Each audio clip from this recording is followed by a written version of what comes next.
If you want to build trust in disagreement, share your personal story. When you're trying to win, it's easy to sort of trot out the latest argument you read in the newspaper or a statistic that you found on the internet. But it turns out that actually sharing a personal experience that led you to hold your beliefs makes you come across as more trustworthy. We need to kind of abandon this idea that the goal is to win the argument with like the most impressive stat. In a recent paper that I co-authored with David Hagmann and Kathy Tinsley, we reported the results of several experiments where people from opposing political sides get together and try to persuade each other. Some participants persuaded each other by sharing facts and data. Other participants persuaded each other by sharing a personal narrative about an event in their life that led them to hold the beliefs that they believe.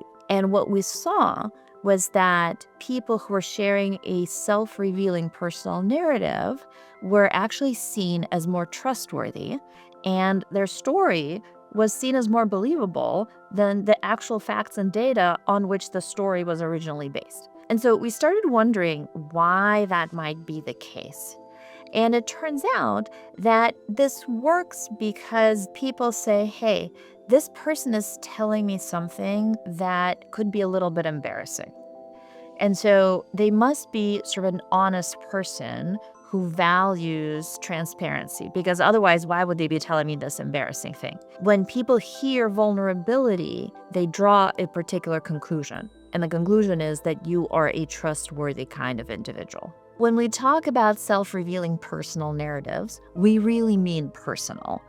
You often hear politicians on the campaign trail talking about, I met a voter in Ohio. Joe the plumber, in Ohio. The mother who can't get Medicaid to cover all the needs of her sick child. I met an Ohio woman named Tiffany. In our studies, that does not work as well because that does not reveal the vulnerability of the politician. That reveals the vulnerability of the voter in Ohio. I was going through this terrible time in my life, and this policy change helped me put food on the table. Or my family was, a family of new immigrants, and having this experience really made it easier for us. When you are in a situation where you have a strong belief and you can't readily think of an important sort of formative event that happened to you that led you to have that belief, I would urge you to think hard about where that belief came from. Nobody was sort of born with policy beliefs in their mind. So at some point, either an important role model said something that made you hold that belief, or that belief connects to another very important value, or you might have, again, a friend or a family member that has experienced certain things that led you to hold that belief. It's very rarely the case that you read a policy brief and now you believe what the policy brief said. You have some experience that was important enough to you that it really shaped your values, and sort of digging into that and sharing that, I think, can be very impactful in a conversation.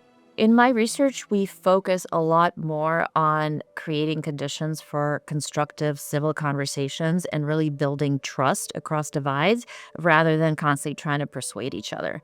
And the reason I think that's important is because when two people both strongly believe whatever they believe, nobody will ever change their mind. And so all you end up with is sort of a lot of frustration and a lot of disdain for the other person because they are failing to change their mind in the face of what you think of as excellent evidence. By contrast, building trust doesn't require us to change our minds, right? I can respect you and I can trust your good intentions, and I can trust the fact that you have truly experienced what you say you have experienced, and that doesn't require me to concede on anything that's important to me. So building trust has this sort of like infinite possibility where both people can benefit from it, and it doesn't require anyone to feel like they lost an argument or are somehow now inferior to the other person. People basically like people. We want to have friends, we want to have interesting conversations, and some of the most interesting conversations are ones where we disagree with somebody and learn something from the disagreement. I think we have this sort of natural pull towards connecting with other folks who are different from us.